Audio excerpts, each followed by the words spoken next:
Tapi ketika sudah pejabat publik kemudian menganggap rakyatnya selalu salah dan apa yang dilakukan oleh dia selalu benar, maka yang dirugikan kan banyak orang kira-kira kamu. Ini tidak bisa dibiarkan. Rakyat ya harus bergerak dalam artian melawan kesewenang-wenangan dan menurut saya itu persekusi, perilaku bully yang kemudian harus kita lawan bersama.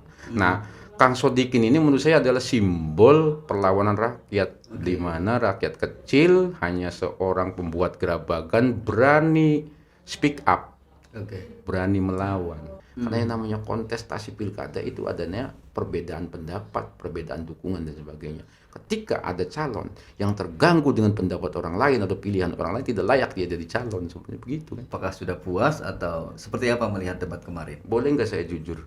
Iya. Ya perdebatannya ya terutama 03 yang nggak bermutu, Pak. Oke. Masa debat cuma baca surat aja begitu kan. Malu kita orang Indramayu punya calon bupati begitu. Gimana? Ditanya cuma baca buku. Oke. Terus ketika ditanya bagaimana pendapat terkait dengan PNS yang banyak PLT, itu kan hak prerogatif. Bagaimana kemudian kepala rumah sakit merangkap kepala BKSDM, itu kan hak prerogatif. Jadi nggak menarik, Pak.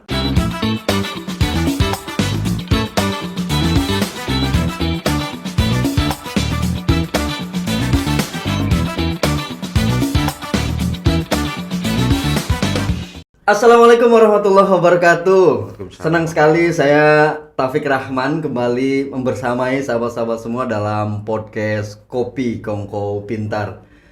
Kongko Pintar atau teman minum kopi saya pada malam hari ini cukup ramai diperbincangkan karena beliau sering sekali nongol di publik dengan bahasa dan pernyataan-pernyataan tegas dan kontroversial. Beliau adalah Pak Carkaya, tim pemenangan Luki Saifuddin, calon bupati dan calon wakil bupati Indramayu nomor urut 2. Kang Carkaya, apa kabar? Alhamdulillah sehat. Kita tos dulu, Kang.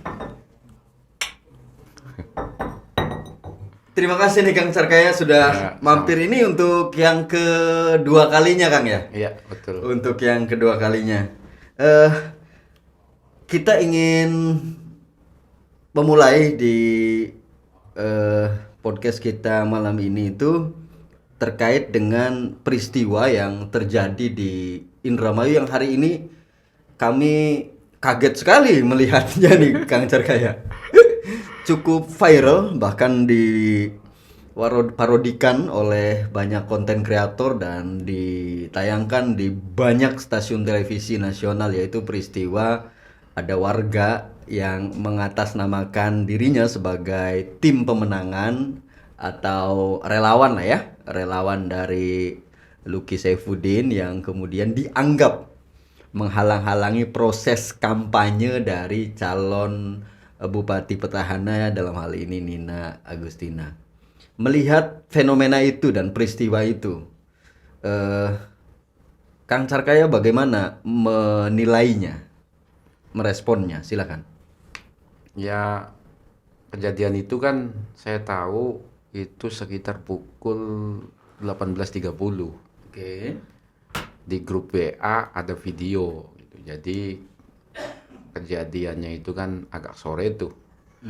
Jadi artinya saya juga kaget. Ya ternyata ya ada pemimpin bahkan lagi nyalon memarahi dengan arogansi salah satu masyarakat yang saya kenal. Masyarakat itu namanya Sodikin. Betul. Sodikin itu ya saya tahu dulu bersama-sama kita membantu waktu Pilkada 2020. Oke. Jadi relawan juga waktu itu memenangkan Nina dan Luki pada waktu itu. Ya artinya saya tahu dia itu kerjanya, profesinya sebagai pembuat gerabagan.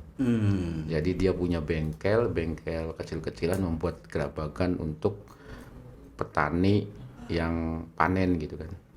Jadi sebenarnya itu ya masyarakat kecil yang kebetulan memang seneng ke Luki Hakim, Mm-mm. Akhirnya dengan spontan kalau saya tanya ke beliau ya mengacungkan angka 2, kemudian dengan sendirinya berhenti mobilnya, lalu mungkin ada rasa ketersinggungan karena ngacungin angka 2, kemudian dia mencoba untuk menjawab, tapi apa itikat baik untuk mencoba menjawab ini tidak bisa disampaikan, dipotong terus tuh. Oke. Kemudian minta maaf juga tidak bisa, dipotong terus. Bahkan dia mengatakan bahwa dia anak salah satu petinggi negeri dulunya, pensiunan Kapolri. Dia ngomong juga bupati, dia ngomong juga mengancam mau dilaporkan polisi, dipenjarakan dan sebagainya. Ya ini menurut saya ya sangat disayangkan, dan menurut saya ini salah satu hal yang tidak bisa dibiarkan Oke. oleh kita yang waras, yang mengerti tentang bagaimana kemanusiaan. Hmm. Ini kan orang mengukur masyarakat biasa, artinya seolah-olah derajat rakyat ini berbeda. Hmm. Jadi gambarannya rakyat ini ya ibaratnya hanya orang kecil yang sifatnya ya harus menurut ke dia, harus ikut apa yang diinginkan. Ya bahaya menurut saya. Saya lebih menghargai kepada misalkan orang yang melakukan kejahatan, bukan berarti saya melihat orang yang melakukan kejahatan ini kita kategorikan boleh. Orang yang melakukan kejahatan itu yang dirugikan itu ya misalnya kejahatan mencuri dan sebagainya 1-2 orang. Tapi ketika sudah pejabat publik kemudian menganggap rakyatnya selalu salah dan apa yang dilakukan oleh dia selalu benar, maka yang dirugikan kan banyak orang, kira-kira kamu. Ini tidak bisa dibiarkan. Rakyat ya harus bergerak dalam artian melawan kesewenang-wenangan, dan menurut saya itu persekusi, perilaku bully yang kemudian harus kita lawan bersama. Nah, Kang Sodikin ini menurut saya adalah simbol perlawanan rakyat, di mana rakyat kecil hanya seorang pembuat gerabagan berani speak up, Oke. berani melawan. Ya kita harus support dia, kira-kira begitu. Nah, soal konteks penghadangan nih, Pak Sarkaya, bahwa sudah dilakukan klarifikasi oleh Ibu Nina dalam hal ini, termasuk juga tim pemenangannya, bahwa ini sudah masuk dalam kategori penghadangan, mengganggu proses kampanye, dan menuduh dan menuding pihak tim pemenangan. Ini memang dari awal sudah mengkondisikan kenapa kemudian Pak Sodikin jawabannya harus bagaimana dan lain sebagainya. Saya harus klarifikasi nih ke tim pemenangan tingkat kabupaten, Pak Sarkaya. Apa itu benar, Pak? Kita masuk pada definisi penghadangan dulu. Menghadang itu seperti apa sih definisinya bahasa Indonesianya? Oke. Menghadang itu kan berarti ada yang dihadang-hadangi. Iya, Kalau misalkan mobil dihadang-hadangi, berarti kan mobilnya berhenti. betul. Nah, pertanyaannya sekarang ada video itu, apa mobil patwal kan lewat? Artinya tidak ada yang menghadang. Oke. Nah, kalau merasa dihadang, boleh nggak pertanyaannya? Boleh. Bupati merasa dihadang, kemudian berhenti.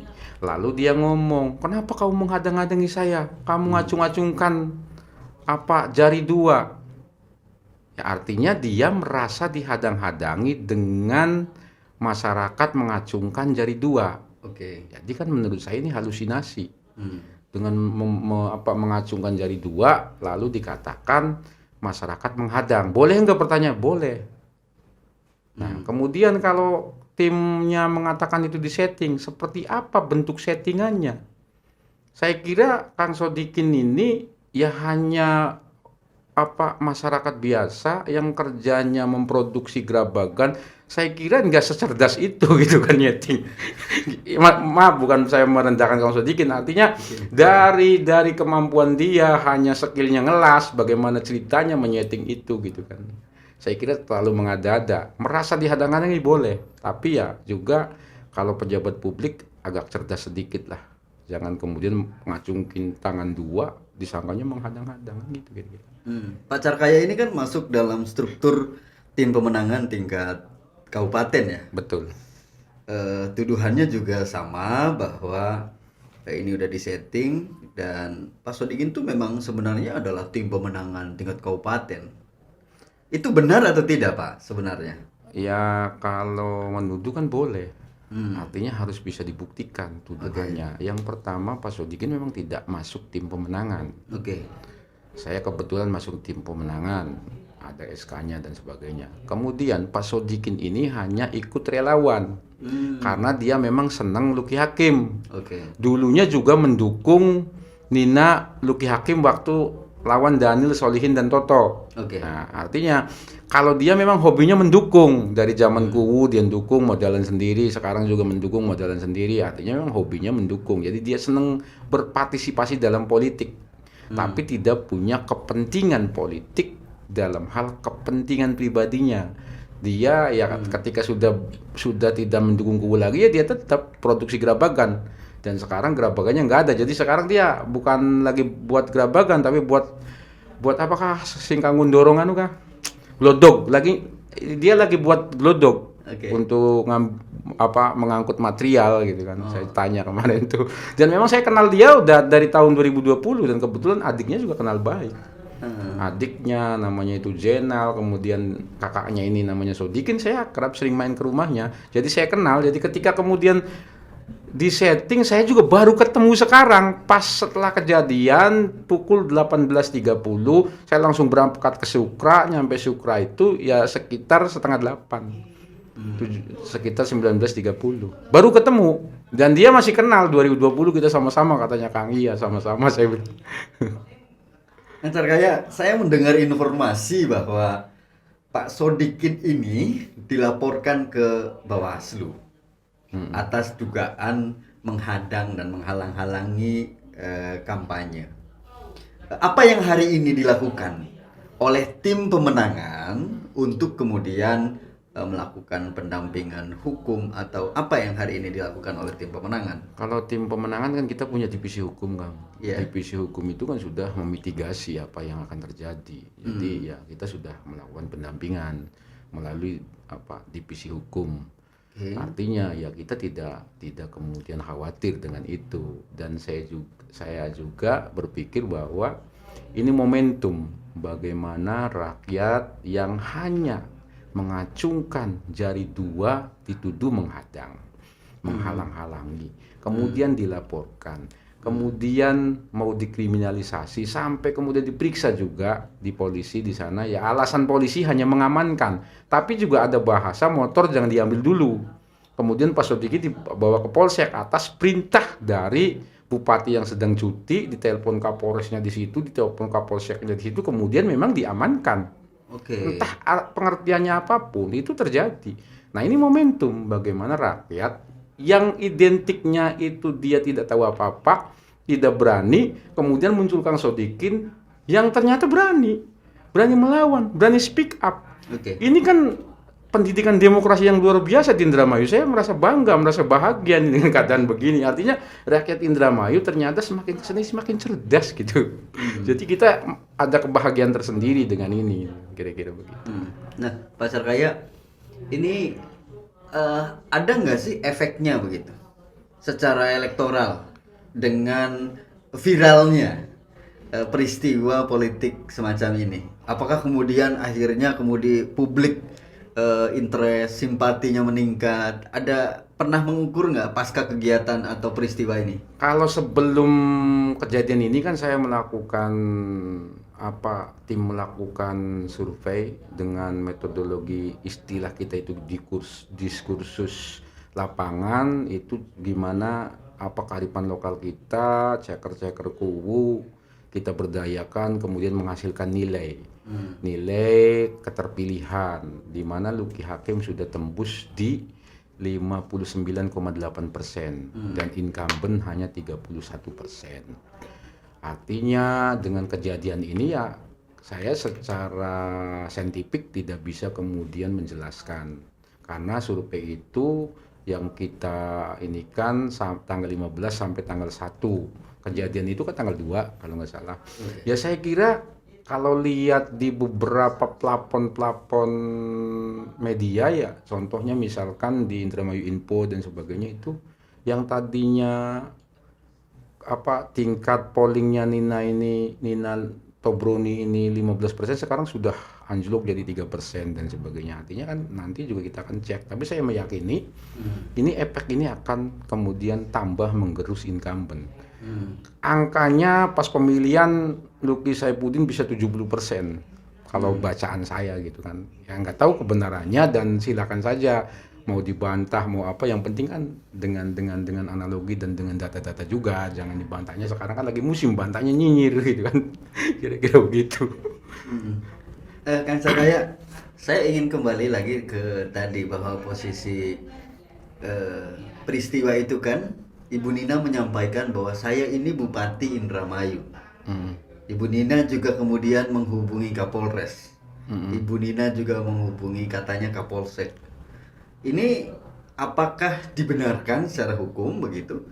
Apakah kemudian ini juga yang dipersoalkan oleh tim pemenangan dari pihak 02 bahwa dia menggunakan kuasanya padahal dia sudah cuti. Artinya cuti itu kan sudah sama lah ya levelnya ya antara calon bupati satu dengan calon bupati yang lain. Apakah ini juga jadi fokus dari tim pemenangan untuk ke depan dikawal begitu? Ya dari awal kan kami memang fokus bagaimana relasi kekuasaan dari incumbent ini kan kemudian banyak menabrak. Akhirnya juga kita dorong beberapa laporan-laporan ke Bawaslu dan Bawaslu ini ada kemudian indikasi tidak menindaklanjuti. Akhirnya 1-2 hari ini juga kita akan laporkan ke DKPP Bawaslu ini kan. Dari pernyataan-pernyataan di lapangan yang videonya beredar itu adalah salah satu bentuk ketidaktertiban dari bukan mantan ya Pak, bupati yang sedang cuti. Betul. Itu tidak tertib Pak. Bagaimana dia masih mengaku bupati padahal posisi dia ini sedang cuti, artinya kan dia sudah jadi rakyat biasa, itu poin pertama. Yang kedua kemudian dia begitu gagahnya menelpon Kapolres, menelpon Kapolsek untuk segera mengamankan atau menangkap orang itu. Dia kemudian mengancam orang yang di sekitarnya. Kemudian orang-orang yang di sekitarnya juga ada yang mengajak berkelahi, ada yang mengintimidasi, ada yang bully dan sebagainya. Ini kan bentuk ketidaktertiban yang dipertontonkan terang-terangan dan celakanya banyak juga sebagian dari kelompok mereka mengamini, bukan meminta maaf, malah mengamini ketidaktertiban seorang pejabat. Ya ini kemudian jadi semangat dari kita. Ini bukan hanya ngomongin pemenangan pilkada Pak, tapi bagaimana ketertiban rakyat itu harus dicontohkan oleh pemimpin. Bagaimana kemudian rakyat disuruh taat, disuruh tertib, pemimpinnya saja mencontohkan ketidaktertiban dan dimasifkan oleh pendukungnya. Ini menurut saya kejahatan yang nampak di mata, kira-kira begitu. Nah, tim pemenangan hari ini melihat banyak nggak kasus-kasus yang terjadi di berbagai wilayah, misalnya ada tim yang kemudian menganalisa masih menggunakan fasilitas pemerintah, masih menggunakan struktur di pemerintahan untuk pemenangan di pilkada, atau ada temuan-temuan apa yang hari ini dilakukan oleh pihak tim pemenangan 02 begitu? Di video itu juga kan ada salah satu pejabat Kasat Pol PP di situ terekam video. Ada Kasat Pol PP. Iya, camat juga terekam video. Artinya kan Kasat Pol PP tidak bersama-sama dengan PJ Bupati. Camat tidak bersama-sama PJ Bupati, tetapi bagaimana dia selalu mengikuti mantan bupati yang sedang cuti maksudnya gitu kan. Artinya begini, itu jelas gamblang di mata. Dan kemudian juga kita analisa lagi ada percakapan-percakapan yang mengancam. Di video conference itu ada informasi yang saya dapat mengancam Kuwu. Ketika Kuwu itu tidak 60% desanya, maka akan dilipsus. Dilipsus itu dilidik pidana khusus karena dia sudah menandatangani fakta integritas dengan bupati agar 60%. Artinya kan ada pemufakatan jahat nih bahwa Kuwu memang sudah ada fakta integritas untuk memenangkan 03. Kemudian di telekonferensi itu dia diancam lagi akan dilipsus. Kemudian jika tidak 60%, maka DD dan ADD-nya tidak cair. Padahal kan bohong banget, Pak. Udah cair semua kan tahun ini. Berarti kan tahun depan. Ya saya ngomong ke kubunya sekarang. Iya. Itu bohong. Dan juga saya pastikan nomor 03 ini bakal jadi lagi bupati gitu kan. Gitu kira-kira. Kemudian yang ketiganya sangat berbahaya ini. Iya. Informasi yang saya dapat. Dia mengatakan bahwa Intel Polda, Intel Polres itu sudah mereka perintahkan untuk mengawasi kubu. Coba ya. Padahal setahu saya bukan. Yang diperintahkan mereka itu hanya nyewa ceker kubu, dan ceker kubunya itu saya tahu orangnya tidak amanah. Jadi artinya membual saja, itu menurut saya halusinasi, Bang Opik. Nah, apa yang akan dilakukan oleh tim pemenangan melihat apa ya fakta-fakta yang terjadi demikian, misalnya Kasat Pol PP, apakah ini sudah saja dibiarkan gitu? Apakah ada langkah hukum begitu yang akan dilakukan oleh tim pemenangan 02 dalam hal ini Luki Saifuddin, Pak Cerkai? Kalau langkah hukum kan sudah kita lakukan. Oke. Ke Bawaslu, kemudian akan kita dorong juga ke DKPP, kemudian juga ke KSN, kemudian juga ke beberapa instansi terkait. Artinya, ya mohon maaf saya sampaikan ke ya ASN-ASN yang menggunakan relasi kekuasaannya untuk membodohi rakyat, ya saya pastikan kita 02 ini ya bukan orang bodoh.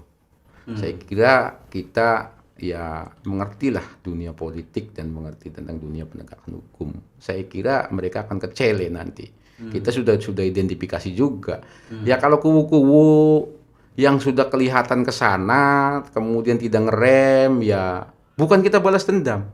Tapi ketika dia menggunakan DD-nya, menggunakan ADD-nya untuk kepentingan 03, apa kemudian dia tidak tersangkut hukum? Oke. Akan kita kejar.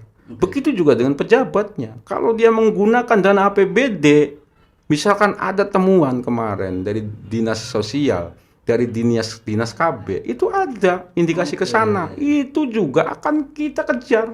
Jangan dikira kita orang ya nggak ngerti. Kita juga punya intuisi ke sana. Jadi jangan dikira kita akan membiarkan praktek-praktek begitu. Sebelum dan sesudahnya juga akan kita pikirkan, bukan dendam ya. Kita sesuai dengan regulasi yang ada gitu, kira-kira begitu. Ada tuduhan, Pak. Ada tuduhan ke pihak 02 dalam hal ini Luki Saifuddin bahwa melakukan setting di berbagai wilayah untuk melakukan provokasi juga ke publik sampai hari ini viral karena surveinya jelek katanya. Kan boleh saja menuduh kita menyeting kan? Oke. Asal bisa membuktikan. Pertanyaannya lembaga survei mana? Apakah surveinya dilakukan di Pulau Biawak sehingga mengunggulkan 03? Kan gitu kira-kira pertanyaan. Kalau kemudian hari ini sudah viral, Iya. kemudian banyak sekali dibicarakan oleh publik. Apa yang akan dilakukan selain tadi ya pendampingan hukum terhadap Pak Sodikin? Kabarnya sekarang Pak Sodikin seperti apa? Apakah komunikasi yang dibangun intensif? Karena kan ini warga masyarakat tingkat desa yang saat itu kita juga saksikan bareng-bareng ya Pak Cerkai di Rudung gitu, dibully, hampir dipukul begitu. Pasti kan psikologisnya kena nih masyarakat kelas bawah. Gimana keadaannya beliau sekarang? Alhamdulillah Pak Sodikin sekarang sehat-sehat. Bahkan kemarin juga kita undang untuk debat di Bandung juga dia hadir. Oke. Dia minta duduk di depan supaya saya bisa melihat Ibu Nina katanya. Oke. Ternyata setelah melihat Ibu Nina, Pak Sodikin ini pulang-pulang begitu bahagia. Sebenarnya Pak Sodikin ini sebenarnya sayang ke Bu Nina. Cuman mungkin pada waktu itu rasa sayangnya disampaikan dengan angka 2. Lalu Ibu Ninanya marah-marah. Coba Ibu Ninanya kemarin datang. Bagaimana Pak Sodikin? Kabarnya sehat, karena kan Pak Sodikin pendukungnya. Iya. Gimana Pak Sodikin sehat kabarnya, kemudian ngasih permen atau ngasih rokok atau apa kan, jadi beda tuh ceritanya. Jadi endingnya kan ya rasa kasih sayang, bukan marah-marah kan begitu kira-kira. Kenapa dimarahin kan, harusnya didatangin. Gimana kabarnya Pak Sodikin kan begitu kira-kira. Bisa. Pasar kayu. Pasar Raya. Kalau Pak Sodikin ini kan orang yang bekerja di desa begitu. Dan kabarnya juga dibawa ke Polsek begitu. Iya. Nah, itu memang prosesnya sudah sesuai aturan hukum begitu bahwa ketika ada insiden dan peristiwa harus dibawa langsung ke polsek begitu. Kalau saya kan harus berimbang ya. Oke. Kalau versinya polisinya, saya kebetulan telepon juga salah satu petinggi Polres Indramayu. Ya Mas katanya, ya saya amankan daripada ribut di situ. Ada benernya juga sih. Tapi faktanya apakah itu kemudian betul-betul diamankan atau memang posisinya pasca atau setelah ditelepon oleh Ibu Nina baru kemudian dieksekusi diamankan? Berarti kan itu dua hal yang bertentangan dong? Atau seperti apa Ya penglihatannya? fakta pertama kan Pak Sodikin kan dibawa ke Polsek. Setelah dibawa ke Polsek, kemudian dibiarkan nggak di BAP juga. Artinya ada dua sisi yang benar. Oke. Yang pertama memang dibawa ke Polsek, motornya nggak boleh diambil ya kan. Yang kedua memang ketika kita datang ke sana juga nggak di BAP, nggak diapa-apakan gitu. Begitu kira-kira. Karena kan ranahnya itu kan ranah Bawaslu. Kalaupun ada pelanggaran. Tapi keyakinan dari pihak tim pemenangan apakah ini sebuah pelanggaran atau tidak menurut perspektif tim pemenangan, Pak Cerkaya? Ya semua kan berdasarkan ilmu pengetahuan. Diksi menghadang itu kan sudah jelas apa yang dihadang-hadangi. Apa kemudian mobilnya Bu Nina dikasih kardus, apa kemudian ketika Bu Nina mau lewat dengan mobilnya kemudian ditanami pohon pisang, apa kemudian dihadang-hadangi meja, masa kemudian tangannya dua-dua dianggap menghadang-hadangi, kan menurut saya bentuk halusinasi akut. Ya kan begitu. Ada informasi yang simpang siur nih Pak Carkaya di publik. Ada yang menyatakan bahwa ini adalah posisi Pak Sodikin ini pendukung nomor 2 yang memang ingin mengamankan desanya dan tahu orang yang akan lewat itu adalah Ibu Nina supaya kampanye di desanya tidak berefek dan tetap Luki Hakim yang menjadi kuat di desanya. Ada lagi pernyataan bahkan ini keluar dari Pak Luki Hakim bahwa posisi Pak Sodikin itu memang sebenarnya nggak tahu bahwa sebenarnya di dalam itu bukan Ibu Nina tapi Pak Luki Hakim. Jadi ketika datang itu kita menyambut Pak Luki Hakim. Jadi yang benar yang mana Pak Carkaya? Ya. Cerita simpang siur ini. Kalau persepsi cerita-cerita begitu kan ya normal dalam kontestasi pilkada. Saya tidak berani berpendapat karena saya juga sebenarnya kan di tempat itu kan banyak orang. Ada yang mungkin ingin menyambut Luki Hakim, ada yang memang sengaja memang senang dua-dua begitu gitu kan. Ya artinya menurut saya kan konteksnya itu bagaimana demokrasi ini berjalan, mengeluarkan pendapat ketika terganggu dengan pendapat orang lain, maka ya kita pertanyakan kenapa dia ikut kontestasi pilkada. Karena yang namanya kontestasi pilkada itu adanya perbedaan pendapat, perbedaan dukungan dan sebagainya. Ketika ada calon yang terganggu dengan pendapat orang lain atau pilihan orang lain, tidak layak dia jadi calon, sebenarnya begitu kan. Oke, tapi situasinya hari ini Pak Carkaya di lapangan, apakah kemudian ini akan mengganggu stabilitas atau ini akan bisa dipastikan antara 02 dan 03 ini tidak akan benturan antar sesama pasangan calon atau seperti apa? Karena semakin hari saya lihat juga makin panas begitu di antara dua pasangan ini. Ya itulah tadi bentuk alasan kondusivitas yang mengada-ada. Oke.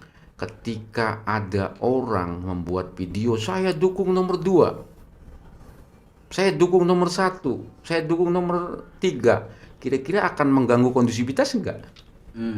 Yang akan mengganggu kondusivitas itu ketika ada orang yang mengancam, mengajak berkelahi, ketika ada orang yang memukul, ketika ada orang yang kemudian melakukan bully terhadap orang. Jadi ya kita harus rasional. Kalau orang mendukung nomor 2, nomor 1, nomor 3 itu ya tidak akan ada pengaruhnya dengan kondusivitas, Pak. Oke. Yang berbahaya itu yang dilakukan kemarin, ngancam orang, ngintimidasi orang, bully orang, itu yang akan terjadi kondusif, tidak kondusif. Yang kedua, yang akan terjadi tidak kondusif ketika orang melanggar undang-undang pilkada kemudian dibiarkan. PNS kampanye, anggaran APBD digunakan untuk kampanye, bupati dengan terang-terangan, misalkan mantan bupati dengan terang-terangan membawa camat, membawa kubu untuk mendukung dia. menggunakan fakta integritas untuk menekan kubu. Itu yang membuat tidak kondusif. Bukan orang yang dukung nomor 2, nomor 1, nomor 3 yang tidak kondusif. Ya, polisinya juga harus cerdas juga. Jangan kemudian orang dua dianggap tidak kondusif. Gimana cara pikirnya gitu, kira-kira begitu. Nah, ini kan tidak terlepas ya Pak Carkaya dari proses di mana awalnya antara Ibu Nina dan Pak Luki ini kan satu paket begitu. Iya. Ini prosesnya sampai hari ini kelihatan banget dua orang ini terus berseteru begitu. Apa yang menurut tim pemenangan Luki Hakim Saifuddin yang bisa disampaikan ke publik? Apakah ini perseteruan yang mendewasakan begitu atau memang ini malah kok malah tidak mendewasakan begitu karena pribadi sekali atau seperti apa melihat situasi ini? Kalau saya kira pilkada ini akan mendewasakan. Oke. Ketika ayo kita perang narasi. Misalkan gini. Oke. IPM Indramayu, silakan dibantah bahwa Indramayu misalkan kemiskinannya, warga miskinnya paling banyak, silakan bantah. Oke. Kemudian bagaimana pengelolaan birokrasi yang banyak PLT-nya, silakan bantah rasionalisasinya. Kemudian bagaimana pembangunan pertanian, airnya misalkan kekeringan dan sebagainya, silakan bantah. Bagaimana kemudian produksi ikan kita terbesar tapi nelayannya masih bikin, silakan bantah. Bagaimana kemudian di Segeran ada potensi jeruk, di potensinya sekarang tidak berjalan, silakan bantah. Itu yang kemudian politik kita jadi dewasa. Kalau kemudian orang menyatakan pendapat, misalkan Luki Hakim menyatakan pendapat, Ibu, ini ada tempat wisata di Indramayu, potensinya tempat wisata itu banyak.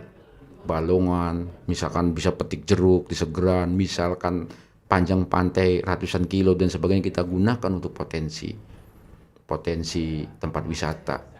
Lalu kemudian dijawab, Pak Luki, jangan pribadi dong dengan saya. Kan nggak nyambung, Jaka Sembung bawa semen. Nggak nyambung, mungkin karena lagi men, kan begitu kira-kira.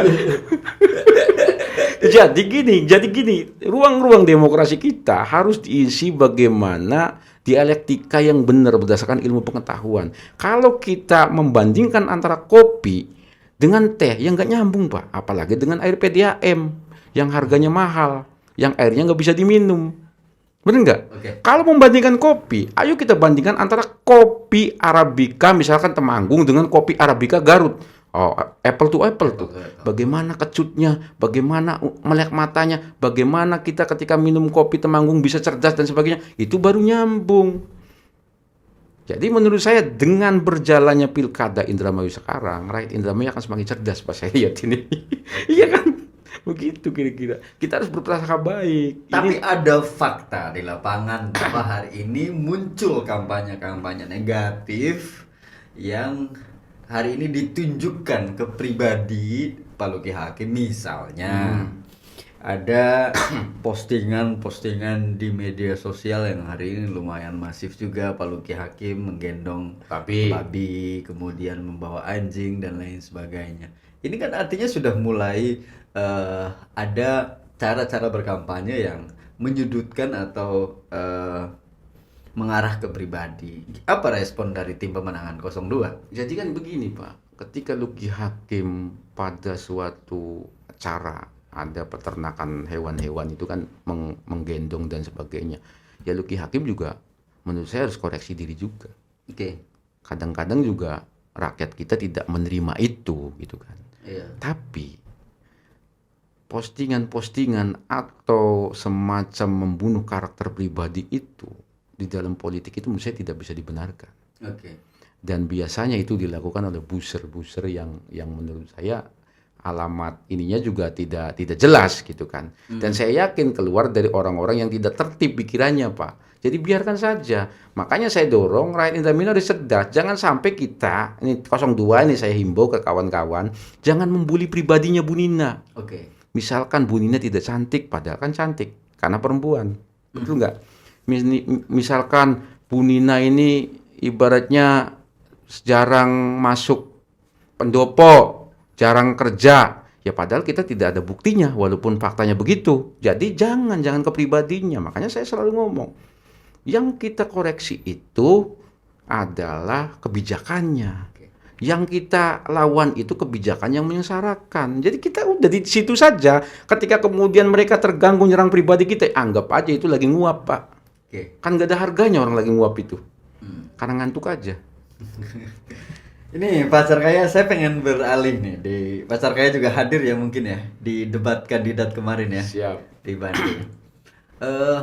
Saya menarik sekali ketika ada pernyataan Pak Luki Hakim yang kemudian apa ya, itu menyerang pribadi atau tidak, silahkan direspon oleh pacar kaya ketika kemudian ada tetangga 5 rumahnya Ibu Nina kemudian tidak mendapatkan BPJS, dan barusan diklarifikasi itu informasinya tidak benar, katanya bahwa sudah tercantum terdata dalam BPJS dan lain sebagainya. Ini kan berarti Pak Luki Hakim juga nyerang pribadi atau seperti apa? Jadi gini, yang diutarakan Pak Luki Hakim itu fakta. Oke. Ada bukti videonya bahwa orang itu tidak dapat BPJS. Oke.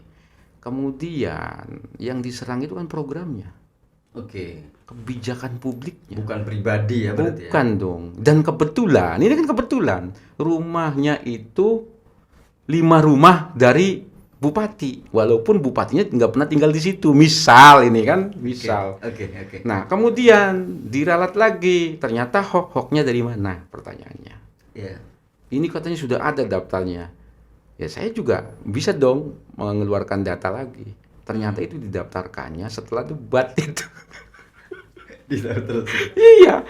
Kalau tidak percaya silakan cek BPJS-nya. Saya bisa buktikan. Jadi gini, ketika debat itu rame, lalu camat Losarang yang inisialnya Boy itu datang dia ke yang bersangkutan di lobi dan sebagainya, lalu muncul datanya. Nah, kemudian saya cek juga menurut informasi intelijen swasta maksudnya, jangan kita disamakan dengan mereka. Itu ternyata daftarnya tanggal 5, Pak. Aktivasinya BPJS itu nggak pernah bohong. Oke. Silakan tanya BPJS-nya. Saya bisa pertanggungjawabkan omongan saya. Berarti apa? Kebohongan itu diulangi lagi. Artinya sudah intimidasi ke rakyat, membohongi rakyat, lengkap betul Indramayu penderitaannya, kira-kira begitu. Tapi melihat debat kemarin Pak Sarkaya, Iya, menurut iya. Pak Sarkaya dari segi penyampaian, gagasan, visi misi, sejauh mana membandingkan antara pasangan nomor 1, pasangan nomor 2, pasangan nomor 3, apakah sudah puas atau seperti apa melihat debat kemarin? Boleh nggak saya jujur? Ya, Ya perdebatannya ya terutama 03 yang nggak bermutu, Pak. oke. Masa debat cuma baca surat aja begitu kan? Malu kita orang Indramayu punya calon bupati begitu. Gimana? Ditanya cuma baca buku. Oke. Terus ketika ditanya bagaimana pendapat terkait dengan PNS yang banyak PLT, itu kan hak prerogatif.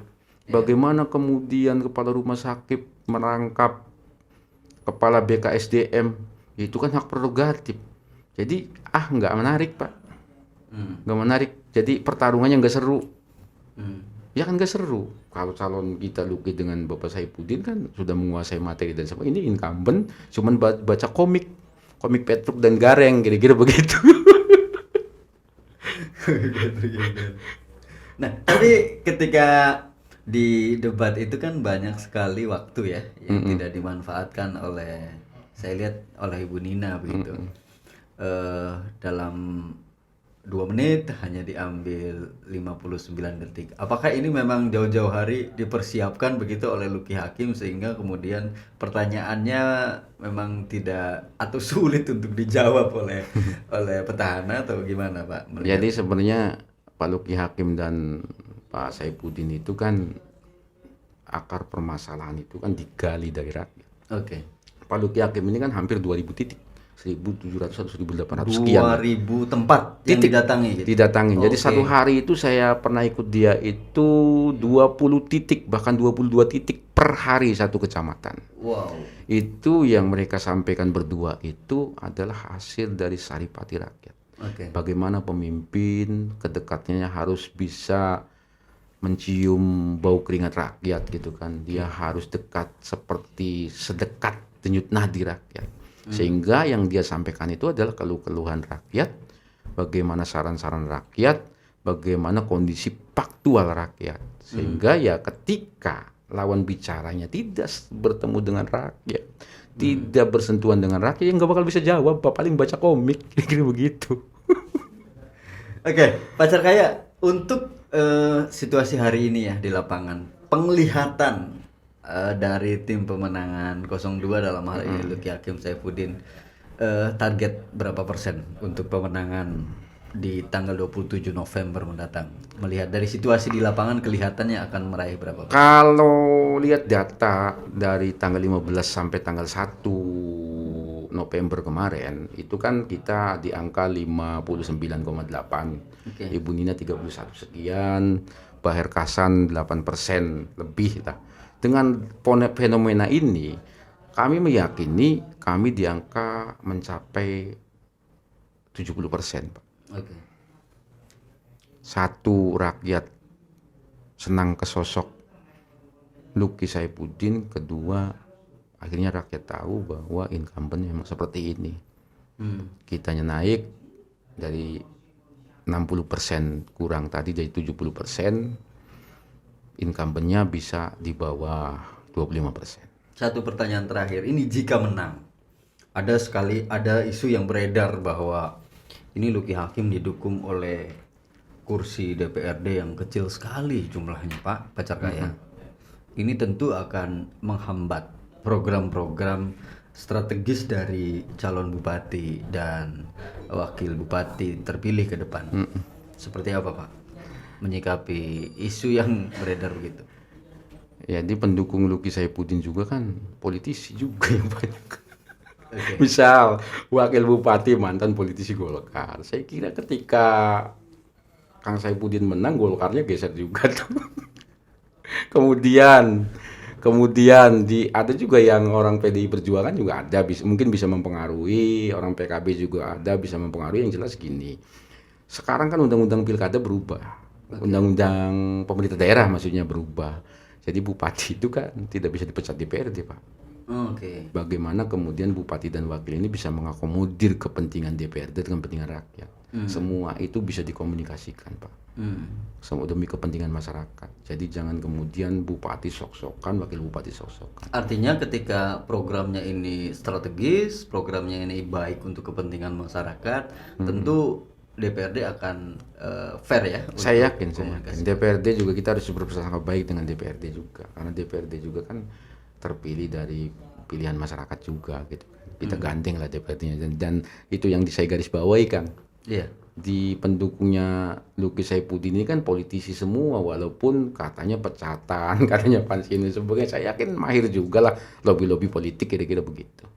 Nah, terakhir banget Pak Carkaya, apa yang ingin disampaikan ke masyarakat? Kenapa sih harus milih Luki Hakim dan Saifuddin begitu? Ya salah satunya tadi, Pak, bahwa Luki Saifuddin sudah membuktikan dia begitu getol bertemu masyarakat. Kemudian dia mengambil saripati dari pertemuan-pertemuan dengan masyarakat. Kemudian juga sudah kita paparkan visi misi kita. Visi misi kita itu kan visinya kan Indramayu Reang. Iya. Bagaimana Reang ini diambil dari kearifan lokal yang itu singkatan. Reang kan hanya milik Indramayu nih. Singkatannya itu kan religius, ekonomi kerakyatan, aman nyaman, dan gotong royong. Artinya itu dipaparkan semua, kemudian menjadi misi, kemudian menjadi program. Sudah kita sebar itu. Bagaimana penguatan ekonomi, bagaimana kemudian penduduk bisa nyaman, menjadikan Indramayu itu ekonominya jalan, pelayanan pendidikannya jalan, pelayanan kesehatan jalan dan sebagainya, birokrasi juga aman dan nyaman gitu kan. Kemudian bagaimana rakyatnya bergotong royong untuk mendukung pemerintahannya dengan tentunya dengan semangat religiusitas tadi yang pertama gitu kan. Menurut kami ya saya yakin masyarakat Indramayu merindukan itu yang selama ini tidak didapat dari pemerintahan sekarang, kira-kira begitu. Oke, lengkap sekali Pak Carkaya. Terima kasih Terima sekali kasih. sudah bisa hadir di podcast kopi. Sahabat-sahabat semua, kita akan jumpa lagi pada diskusi-diskusi selanjutnya dan kita lihat perkembangannya seperti apa karena semakin hari semakin panas menuju hari H tanggal 27 November. Sekian, Allahul muwaffiq ila aqwamit thoriq. Wassalamualaikum warahmatullahi wabarakatuh. Waalaikumsalam. Terima kasih, Bang.